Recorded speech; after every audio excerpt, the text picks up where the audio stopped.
Hello, everybody. Welcome back. Further North Podcast is here once again. There's not really much going on this week, to be honest. So when the content well is dry, I have to reach out to you guys. And it had been a while since we've done a fan Q&A. I used to ask you guys questions through the season about the games and things like that. But I thought, let's do it again. The content's dry. Ben Mackay hasn't gone yet. There's a couple of things that have happened, but we've actually got questions about them all. So basically, we're doing a big fan Q&A. I don't know if it's going to be 1 or 2 episodes with this. We did get a lot of questions, and because it's been so long, I really wanted to get to just about everybody's, as many as I can. So I might split this into 2 parts because I don't really know what's going to happen through next week. So I got to put out one a week for you guys. That's the goal. So sometimes it's the old we're going to sign a 10-part Netflix series deal. 6 episodes are good and 4 are fillers, and maybe that's where we're at right now. But hey, it's still going to be good. Still going to be good. Thank you so much for writing in all of your questions. Don't forget, next time I do this, because I'm going to do this all the time, Facebook, Further North Podcast, Instagram, @FurtherNorthPod, and @FurtherNorthPod on Twitter or X as well. So thank you to everyone who's followed me on Twitter as well. I'm still working it out. I don't know if I'm good at it or not. I don't know if I'm using it right. But yeah, you guys got behind it, and I got lots of questions on Twitter too. So that's been really, really good. Other than that, I think we just get straight into the questions, really. I don't think there's too much else to talk about. So Instagram, Facebook, Twitter, we're going to dart around. I've tried to group similar questions together.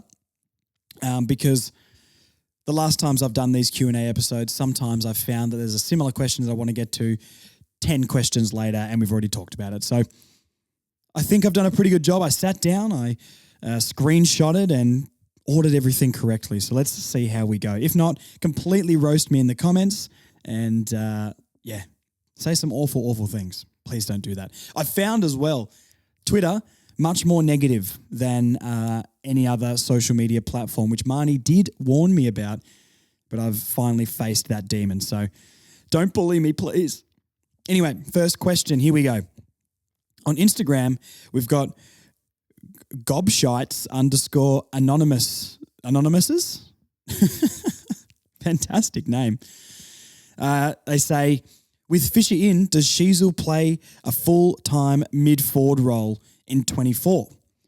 That's an interesting question because the Zach Fisher thing is really confusing. We do have another question similar to this, so I'll lump them together. Riley_Masterson_14 on Instagram says, does bringing in Fisher allow Shees to go forward and have Fish off half-back? Nice use of the fish emojis there as well. I don't really know what the plan with Zach Fisher is. I mean, the word has been he wants to play more midfield. You would think we're going to be getting another midfielder in the draft, which I'm not too sure about exactly, but we've got so many mids, so I can't imagine him playing mid. I think he'd be a decent winger, but I guess we're getting Dylan Stevens to do that, so I'm not too sure. It seems to be either that forward pocket or half-back role, and by all accounts from the Carlton fans, I've talked to a few Blues fans at the barbershop, and what they've told me is basically he had a really good patch of games off half-back, but he was drafted as a small forward. His goal conversion rates and things maybe aren't fantastic, and we've had plenty of small forwards that their goal conversion rates aren't fantastic. I'm not saying he's a Kane Turner, he's a Phoenix Spicer, but I feel like my gut tells me off half-back. My gut really tells me off half-back. I'd much rather move Shees forward. So, look, I don't have the inside word on this one. I'll try and scout around a little bit to find out. But if it was up to me, I reckon we start the season with Fisher on half-back and put Shees up forward to make it really dynamic up there. If things don't go well, we can always move Shees back in there. But that'd be what my gut is telling me to do. So let me know what you guys think about that one. Joe Mas27 on Instagram says, are we trading up to pick one? And also Giddy's Tockman asked the same sort of question. Are we trading up to pick one? This is a tough one because in the AFL landscape right now, there's so many rumours getting spread all the time. We've all seen, is it Steve Johnson doing this. Or Adam Cooney. No, it's Adam Cooney. He's doing all of these fake mega trades that are just ridiculous and they're never going to happen. Just please stop that, Adam Cooney. No one cares about that. But as the years go on in the AFL, we're trying to make it more like the Premier League, more like the NBA. And look at the NRL for an example. The grand final finishes, and then through the off-season, there's nothing happening, except maybe a party with a zinger burger or copious amounts of illicit substances.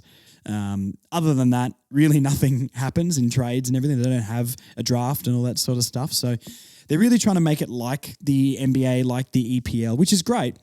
But what this is going to do for those who maybe don't follow those codes is you're going to see so many reports. And 99% of them are going to be fake, just so news outlets and things get you clicking on their stuff and commenting. Basically, the conflicting report in the last week has been North are going to try out to pick one, North are going to try out to pick one. But then there's also reports with Curtin coming out saying, I'd love to play under Clarko, which sort of counteracts each other. Will we try out to pick one? My gut feeling says yes. Is that what I want to do? I don't know. I don't think so, but I'm going to get my thoughts together for a draft episode just before the draft. But my gut says no, don't trade up to pick one. You know, Curtin looks like an amazing prospect anyway, so if we let West Coast pick at one, if they pick Curtin, then we'll get Harley Reed, you know, maybe the biggest steal in the draft at 2. And if they pick Harley Reed, then we get a player that is positionally a lot better for us than Harley Reed would be. So that's maybe where my head is at the moment. But my gut does tell me we're going to trade up to pick one just because of the amount of picks we've got. We're all sitting here going, look at all the picks we've got. We're going to fill out all the rest of the roster spots. And we do have a question about the roster spots later on. But yeah, we're going to fill all these spots, get a heap of new players. It doesn't always work like that. We do have a lot of picks. So my gut tells me we'd go to number 1. But I don't know if we should. Another one here, Chris Hamilton on Facebook has left me a fantastic message basically outlining the situation we're in. I'm just going to try and keep it a little bit shorter, but thank you for the message, Chris.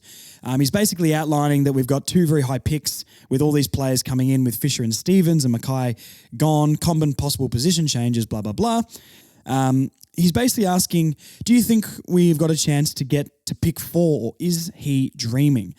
A couple of Twitter questions at Kate's_postcards and at Ian Gilbert 39 also have asked a similar question about trading up for pick 1 or possibly pick 4, pick 6, something like that. What are the possibilities we trade up for a lower pick than number 1? I'm going to take this question as basically it depends if Fisher or Stevens need the 2 picks we got in the compensation package or the AFL priority picks package next year. I would hope with the players nominating to come to our club, we wouldn't be using any of those first rounders next year. There was an article written this week that the Swans are wanting one of the priority picks for next year, the first rounders for Dylan Stevens, which I don't think will happen. That doesn't usually happen, that high a price for a player that's on the outer when they've asked to come to the club. I do think there's a chance if those 2 picks are still there after we get Stevens and Fisher. I could see us definitely trying to trade for Gold Coast's pick 4. That's probably the more likely one I see, only because they do need to trade to get points to be able to draft the 25 players they've got in the opening round of the draft in their academy. So I think there's a chance we go to pick 4. Pick 6, I don't think so. Is that Fremantle right now after everything drops down? I think it might be. Sorry if I've got that wrong. But I don't know what we're going to do with sort of Fremantle there with pick 6. There's links to Sean Darcy and all that sort of stuff. Very, very loose ones. And maybe we're all just dreaming. Just like last week's podcast when myself and Dylan really started gushing over the Sean Darcy idea. He sold me a dream and it hurt my feelings when it's going to let me down. But I could see us maybe going for pick 4 for the Gold Coast. I could definitely see that as long as those 2 first-round compensation picks for next year are still there. We're going to go over to Instagram now. Bailey Tyson _ says, spicy take, but I think we have to re-rookie Kano. Thoughts? He also says, following up on my KT take, feel we have literally 0 pressure small forwards or lead-up types. Very interesting because, once again, Nick Watson in the draft is a possibility. I'd say he's got way more potential than any of those guys. As for Kane Turner, I think Kane Turner will be re-rookied. Would I do it? Yes, but it's not like I'm thrilled about it. But and we said this last year, so who knows? It could happen again. But if Kane Turner is playing proper minutes of football next year consistently, something's gone wrong. We've done something wrong with a possibility of a Nick Watson, with Zach Fisher maybe being that forward line, Sheasel as well. Yeah, I would be worried if Kane Turner is playing consistent football next year for us. Can Fisher and Sheasel possibly do that job, or a Nick Watson, say, if we got them in the forward line to be that pressure small forward? I believe in them, but you are right, Bailey, that there are no other pressure fours on our list. Unless Jack Marnie has the season of his life, or Dylan's guy, Aidan Bonner, can go forward pocket next year and just be a star. Other than that, no, we are very lacking in that. So I probably would re-rookie Kane Turner, but like I said, if he's playing consistent minutes, I would be worried next year. That means the club hasn't taken a step, and it's probably going to be a rough season once again. All right. AMHAR Amar 16 on Instagram says, what is our salary cap status? Do we have room for extending young key players? Now, I tried to have a look into this, and I can't really find exactly how much salary we're spending in the cap. I do know that you've got to spend 90% of the cap every year. I'm pretty sure that's correct. The salary cap for an AFL team is roughly $13.54 million. I'm trying to think of players that would be on big money, and I'm talking like big money. Larkey and Simpkin obviously re-signed. We don't know what they're on, but you'd be thinking they'd be on. Larkey, after his season, you'd be thinking 600,000 to 700,000 a year. Kane Turner, Jai Simpkin. How dare I? Sorry, Jai, our captain. Maybe not quite as much as Larkey, being a Larkey All-Australian, but you'd think it'd be around about Aiden Core. I don't know what Griffin Lowe got. Kane Corn seems to not like it, though. There can't be that many players. Taron Thomas, I don't think we've given LDU big money. I'd say there's room to wiggle. Looking down the list of players, just knowing maybe where their status lies, or the people that have signed recently and maybe on some decent-ish money. But I think there's plenty of room to be able to re-sign these guys. All the back office team that Clarkson's got have done all this sort of stuff before. How the Hawks kept all those guys around in that time when the salary cap was lower. The wages were a little bit lower, so it's all inflation at the end of the day. I wouldn't be too worried about that. You can see like the Demons and the Pies, I guess, with Grundy and some of their players. These teams are all fitting their players in the cap. So I'd say we're pretty comfortable to be able to re-sign players and structure them. And I reckon there's a lot of buy-in from the guys. I think this year is a crucial year for buy-in. We've got, guys like Zerha and Taron finishing up. I'd be happy for them to get bigger money. Zerha, I think, needs a big season to get that sort of coin. But, I think there's plenty of room to wiggle. I'd say we'd be around spending just over 90% of our salary cap. I can't imagine that we're maxing out already. Matty Mills, with 2 Ys on Instagram, says, not a heap to say. All I'd add is if North fuck this up, they should be shamed. This is our chance. Kyle.peck_ also says, do or die season, ? Yes, absolutely. I really do feel this way. And we need to be looking at it like that. Is it do or die, like that the club's done? No, it's not that severe. But if we don't improve with all of our picks, all of our young talent on our team, we might not get out of this hole. And look, I think that might be drastic. Doesn't mean we can't slowly move up over the next 5-6 years. What I would expect next season, initially, before we've made all of our signings, would be a season like the Hawks. That's what I want, and that's what I would class as a successful season. 6 wins in my mind. 6 wins, knock off a couple of big teams and show we've got a game plan and show we've got talent that's going to take us up the ladder. We need to show that next year. If we have another 3-4 win season, which I know 4 wins would be great because we haven't seen that for a while, I think guys like Zerha, like Taran, other leaders or more experienced players might ask for trades. I think we could start seeing Kane Corns' max exodus next season if we don't at least get 6 odd wins and the club isn't feeling like maybe what the Hawks do right now. Does that make sense? So I do think it is do or die to a degree. Maybe not die, but do or be heavily wounded on the ground with no legs, but you are still breathing. Doesn't mean you can't sew those legs back on or get one of those old people scooters to ride around on all the time, which is fun, but you can't run and jump and do stuff anymore. So what a fantastic war analogy for the North Melbourne Football Club, but that's where I stand. All right. A regular commenter around here, Bryden_Isles, he's asked me a lot of questions, so I've picked and choose my favourite ones, Bryden, out of all of these. Thank you for all the questions, but I'm going to use some of your questions to lighten up the mood a little bit here.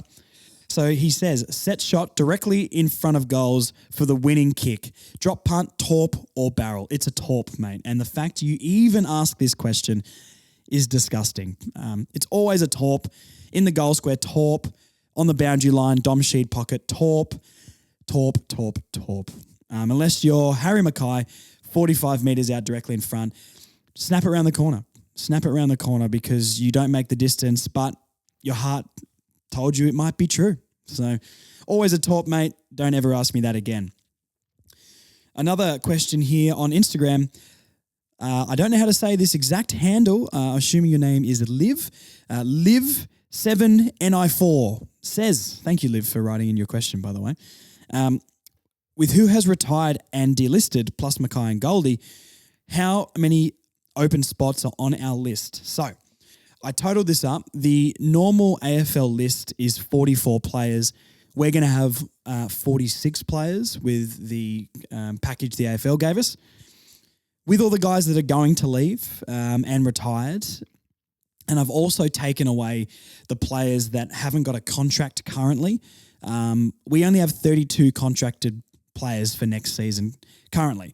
So we've got 14 spots. And I double-checked this because I thought, wow, that's a lot of players gone. Surely there hasn't been 16 players leave this list. But, yeah, all the guys that are about to leave, all the guys with no contracts for next year, and the guys who have retired and been delisted, we have 16 spots on our list. So you think about it, we've got about 6 picks in the draft. Stevens will come in and Zach Fisher. That's 8. There's plenty of other spots. You would think maybe a Kane Turner or someone will be re-rookie, but there's plenty of spots to fill. Hopefully all with key position players because we need them so desperately. But yeah, we've got 32 current contracted players for next season and 46 list spots compared to 44, which is the normal amount for every AFL club. Thank you for that question as well. It was actually really fun to dive into that to really realize how many list spots we have open because it feels like we've got maybe 8 spots, 7, 8, 9 spots maybe available. No, we've got 16. That's wild. Thank you, Liv, for that question. Big_Spence44 on Instagram. I'll use slightly better language here. Stop pooping on Jerry, man. Not a single ruck in the comp looked good at 33 games.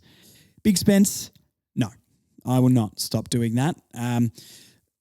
Any ruckman after 10 games would have shown more than Jerry at this point. Look, once again, I don't want to be the Jerry guy. I know I already am, and I'm the apple claw guy. But realistically, he didn't take any. He already took 3 marks in the last 6 games of the season. If we're going to have Harley Reed, LDU and Wardlaw, Taran running around our midfield, he barely taps it to advantage. Irrelevant when the ball hits the ground. Look, I think I've seen enough from Tristan Jerry. I'm more than happy to eat my words if he becomes a top 15 ruckman in the game. Maybe, okay, let's go top half of the table. Let's say he gets top 10. I'll give him top 10 just to be a little bit more lenient. We'll go top 10 ruckman in the game. If he ever becomes that, I'll completely eat my words and you guys can roast me for the rest of my days doing this podcast. But until then, I've seen zero from Tristan Xerri. Other ruckmans at this point in their career would have at least shown something about what they can do. I've seen nothing. Can't ruck, can't do anything around the ground. Yeah, he can kick straight, but he's a ruckman. So play in the ruck, mate. Love you, Tristan. Switching over to Facebook now, Andrew Blake's. Can Brady's nose smell a big win in the trade table? The team really need to nail this draft period. Really hoping we can sneak into Gold Coast pick. Do we get linked to any players prepared to follow any of the new coaches we have on board? Brisbane, Richmond, and Werribee VFL. Well, it doesn't seem like we've been linked to anyone really from those teams. I'd say Brisbane's a pretty tight ship right now. They'll be challenging the next couple of years. Richmond, no one really seems to be wanting to leave their new coach and all that sort of stuff. I'd say people are probably going to buy in. Adamuze does come very highly rated. Is this a bit of a do or die? And I use do or die lightly. That's just a turn of phrase. Is this draft, do we really need to nail it?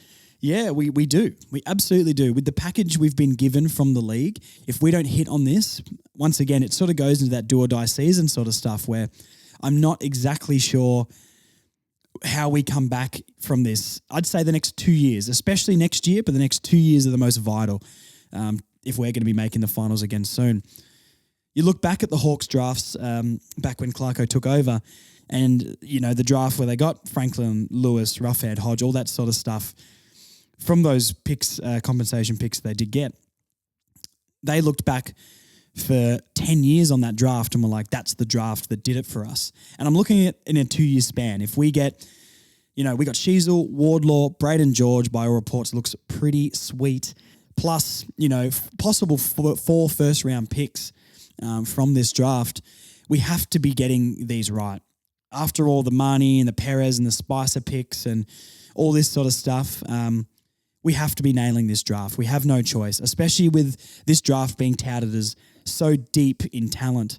McKerchers, Watsons, Curtin, Harley Reed, even you go down, Riley Sanders and all these sort of players are very, very highly touted. So the first round looks pretty stacked of talent and we have a lot of picks in there. So this draft is so important to me.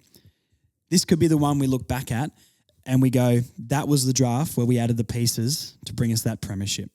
I know that's a massive thing. I'm more focused about, moving up the ladder first. But, hey, 10 years' time, we might be looking back at, drafting Curtin or drafting McKercher or Sanders and being like, yeah, that Norm Smith does look good around their neck. You know what I mean? Justin Smith, can we manage to get Harley Reed and not sell the farm?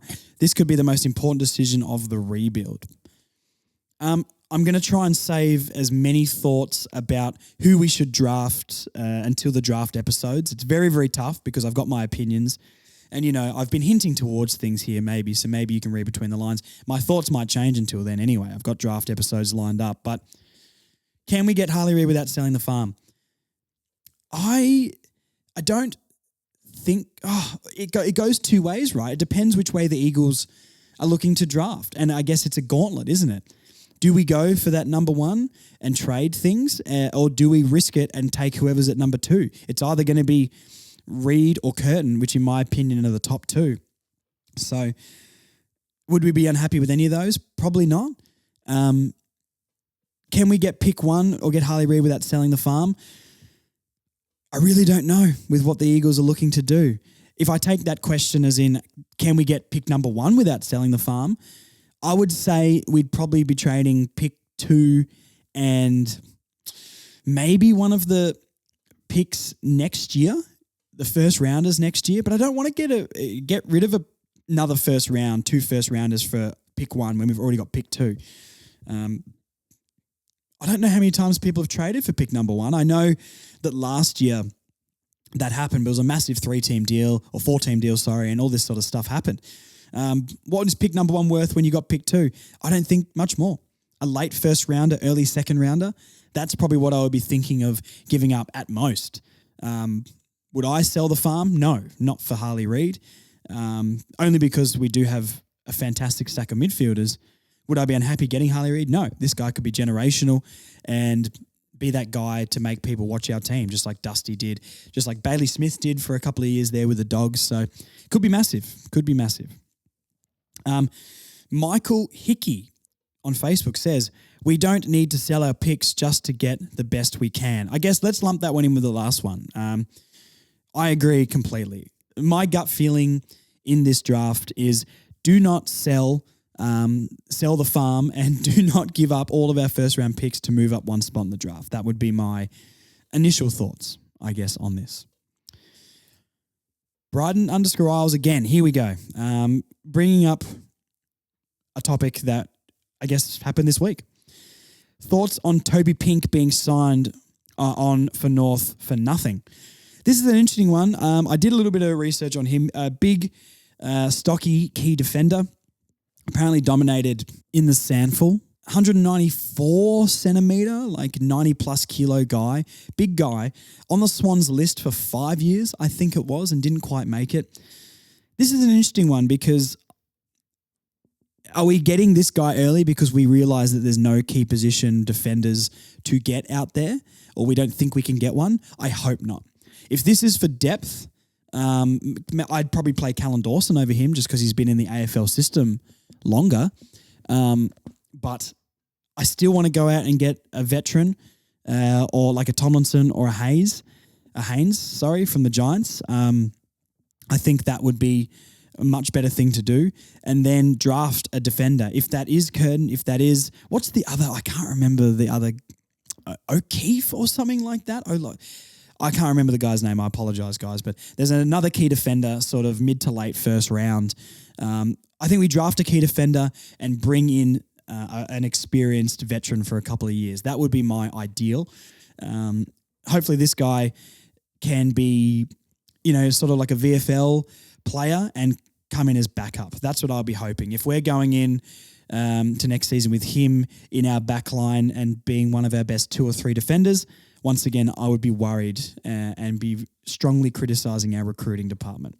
But getting any key defender in that Clarkson had his eye on, I just trust his judgment, and clearly he sees something in there. Apparently he was really, really good in the league he was in, so no issue with it. I'm sure it's not much money, and what if he turns out to be really good? Clearly he was good enough to make the AFL system. As long as he's not in our best 2 or 3 defenders next year, because that will be terrifying. This was a funny one. So on Facebook, Jan Anderson left 2 lovely comments. I'm assuming I put up a photo of Brady Rawlings ready for action in the, I'm sure in the trade rooms or on draft day. Jan says, when are you going to admit you have got it wrong for years? You have stuffed North with lots of angry face emojis. Then also said, why are you still here? Fall on your sword. You have put back North 10 years with vomiting emojis. Now, Jan, I am not Brady Rawlings. I hope you do know that. Different person completely. Brady Rawlings did not post that photo.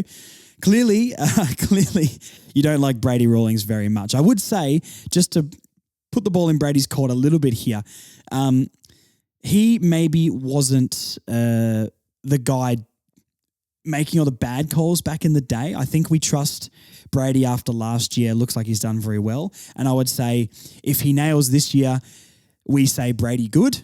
If he doesn't nail this draft, I would say Brady bad and Brady needs to go. But I think we need to just relax on Brady Rawlings a little bit. I think Gavin Brown was also involved in that sort of stuff and he's moved on now. So I don't know if it's all Brady's fault, but let's see how he goes. He's clearly going to be here this year. So let's see how he goes in this one. Kind of hard to screw this draft up with all the talent you would think, but if anyone can, it's probably North.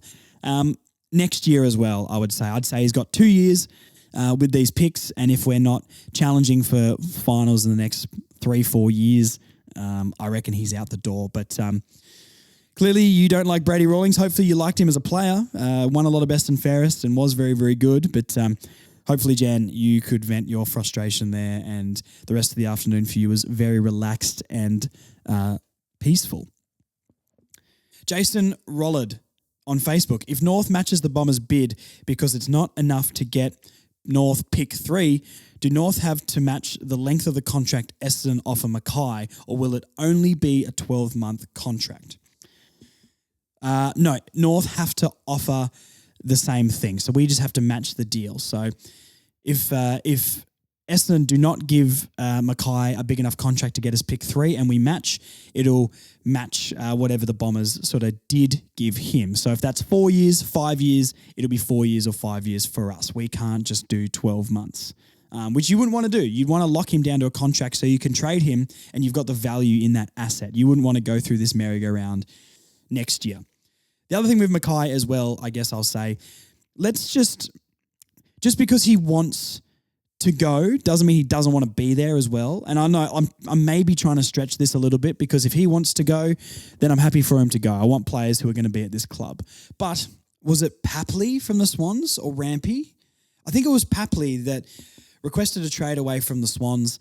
They ended up matching the deal because they didn't get enough for him, and now he's been at the Swans for years and years to come. So it's not out of the realms of possibility that if we have to match Mackay's deal and he stays, he's going to be unhappy to stay. Yes, he wants to go, but I don't know if I fully believe that means he'd be unhappy to be here next year, just in case. 90% chance that the Bombers give him the money he should be getting to get us pick 3. It's in the Bombers' best interests as well to give him enough money for us to get band 1 compensation. But yeah, I don't know if I'm trying to spin that in a weird way or if that makes much sense. But look, if we do have to match Mackay's deal and he does stay, with a small chance he does, I don't think that means he's not bought in and he doesn't want to be here at all. Does that make sense? Try and rationalize that, because I know people get very heated about, he doesn't want to be here, so kick him out of the club. And look, I agree with that to a degree, but it doesn't mean things can't turn around. He has been here for 7-8 years. He clearly cares about the club. He just feels it's time to move on. But if he does get matched, let's not boo him or anything when he plays again. You know what I mean? All right. Noah Wiggins on Facebook. Knowing your extensive knowledge of every player in the league, and with the trade period just around the corner, if you could steal one player in the league to help North rebuild, who would you take? And what would you be willing to give up to lure them to the club? So thank you for pointing out my lack of knowledge. That's why I got Dylan here last week, and he did that for me because I'm stupid. I don't know if you want like a realistic answer from me with this or not. Let's take it both ways, like a realistic and an unrealistic. So if we're going unrealistic, the player I would want, number 1 player in the league I would want, is Harris Andrews for our team. Harris Andrews is such a good defender. Like, I actually think he's the best in the league. I'd take him over Darcy Moore personally. I love Harris Andrews so much. So if I was going to make a really unrealistic signing of a player to come across to North, give me Harris Andrews. What would I give up for him? Send Tom Powell off. And I'm going to try and be realistic with what maybe you could get him for if he was on the trade market. And I like Tom Powell, but I do think he's maybe the weakest of our decent mids. And if we're going to draft another mid, I think he's the highest value trade piece I would give up on our team. Give me Tom Powell, and what else would I give up? Maybe like pick 14 or 19 this year if we were trading this season for him. Do you think that would get Harris Andrews? Or maybe you go Tom Powell, pick 14 and a second round pick. Something like that. That's what I would be looking to do. As for something slightly more realistic but still would change our team, I think it's Sean Darcy. I think there's a slight chance and there's murmurs that, he might be looking to head back to Victoria, which I think is ridiculous. Like, play where you get drafted and the state you're in. Don't be those guys that go, oh, I want to go home. I think it's ridiculous. You should play where you get drafted. But, yeah, give me Sean Darcy. And what would I give up for Sean Darcy? Oh, the one of the late first rounders next year, maybe? Like the pick 19 next year? I'd give that up for Sean Darcy. I think, I'm going to go with Sean Darcy. So Harris Andrews in a dream world would be my number one guy to get on this team in the entire league, just because of how void our back line is. Our midfield looks okay in our forward line. We've got Larkey, and you can find a partner to Larkey, but we need a number one guy in that back line. Sean Darcy, give me that for a semi-realistic one. All right, one more. We're going to finish it here, and then I'm going to do a part 2, I reckon, to this next week. I'm banking on nothing crazy spicy happening throughout this week coming up. So, we'll split it because I got a bunch more and I don't want to hold you guys up too long. Sorry for a slightly shorter podcast. I know you guys seem to like the longer ones, but we did a massive hour-and-a-half one last week, so I'm still recovering, guys. I've got to do my lung calisthenics. All right, we're going to end it here on another Brighton Isles one just because this is a funny one. And then everyone else who wrote in, I'm going to get your questions read out next week. So for those who missed out this one, I apologize. Next week, your questions will be read out. Okay, I promise. Brighton Isles says, who's got the best haircut in North's list and whose hair would you like a shot at working on? This is an interesting question. The best hair on the list for me is easy. It's Miller Bergman. Miller Bergman has Ashcroft-esque quiff-style volume in his hair. I did make a joke months ago and said Nick Larkey wishes his mullet was just like Miller Bergman's. Thick, vivacious hair. He's a handsome man, Miller, with his little mustache, maybe sneaky. Like, you don't look at him and go, man, look at that chiseled jawline and those dreamy eyes, but look at that hair. Good on you, Miller. I wish I had hair like that. Whose would I like a chance to work on? It depends how my day is going at the barbershop. If it's a busy day, give me Jack Marnie's hair. Not much of it there. I think he's sort of getting a bit thin on top. I'll trim that back in about 10 to 15 minutes and go have a break at work, which will be nice. Whose would I like to have a transformation of? My gut is telling me Nick Larkey here. I think his mullet, as much as he's the best boy for me at North, I love Nick Larkey. I think my favourite player. The mullet, it's a little bit wet looking. It's a little bit like I just pulled a possum out of a drain. You know what I mean? I think you could get more volume in there, Nick. I think we could change it up a little bit, get you a bit more volume maybe at the front, maybe a little bit less at the back, still a bit of volume there, and you can mess up the back, but it sort of like hangs down like a beaver tail a little bit. So I reckon I'd like to take Nick Larkey under my wing and give him like one of those, what's that old show, Beauty and the Geek style makeovers, where he comes out and he looks completely different. We could do a nice drop fade at the back, textured fringe maybe. Who knows? I reckon we could make Nick Larkey look like the best looking guy at the club, but hey, Charlie Comben is there, so he's got that title currently. There's questions about Charlie Comben next week, actually. There's a teaser for you. Charlie Comben, I think you might know what I mean by that, but hey, thank you very much, everybody who wrote in. I know I've said this already, but I'm going to say it again. I love the engagement and how you guys really care about this podcast. I never thought people would listen to me talking about North Melbourne, so I really do appreciate it. Thank you to everyone who wrote in. Once again, Further North Podcast on Facebook, Further North Pod on Instagram and Twitter /X. Get all your questions in, follow those. I'm always trying to post things. Help me with Twitter. Please don't bully me. But yeah, I love the community we've built up here. I'm going to try and do weekly episodes. Hopefully some spicy things happen so I can actually have some content. But Q&As, I'd like to still do match reactions, like watch an old game with Marnie or something like that. That might be later. There's heaps of draft stuff coming, so it's all happening here on the Further North podcast. So thank you once again. We'll be here next week for part 2 of the questions. If you didn't get your question read out, I promise I'm going to read them next week. Please don't think I forgot about you. I just need more content. It is dire right now until North sign Harris Andrews. So thank you guys. Talk to you very soon. Go North. Bye-bye.